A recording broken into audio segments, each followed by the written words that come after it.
സംസ്ഥാനത്ത് നാളെ സ്വകാര്യ ബസ് സമരം. സ്വകാര്യ ബസ് ഉടമകളുമായി ട്രാൻസ്പോർട്ട് കമ്മീഷണർ നടത്തിയ ചർച്ച പരാജയപ്പെട്ടതിനെ തുടർന്നാണ് തീരുമാനം.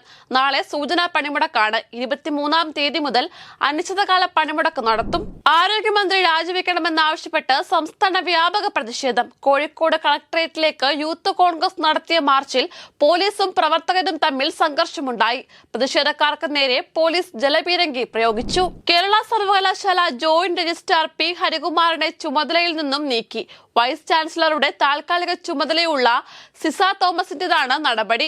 പകരം ഡോക്ടർ മിനി കാപ്പനെ രജിസ്ട്രാറായും ഹേമാനന്ദിനെ ജോയിന്റ് രജിസ്ട്രാറായും നിയമിച്ചു. കാദായ സഭയുടെ archbishop doctor Mar Aprem അന്തരിച്ചു. 85 വയസ്സായിരുന്നു. അരനൂറ്റാണ്ടിലേറെ സഭയെ നയിച്ച ഇടയനാണ് അന്തരിച്ചത്. കാദായ സുറിയാനി സഭയുടെ ഇന്ത്യയിലെ മെത്രാപ്പൊലിത്തയായി ഏറെക്കാലം ഡോക്ടർ മാർ അപ്രേം സേവനമനുഷ്ഠിച്ചു. നിലവിൽ പദവി ഒഴിഞ്ഞ ശേഷം വിശ്രമത്തിലായിരുന്നു.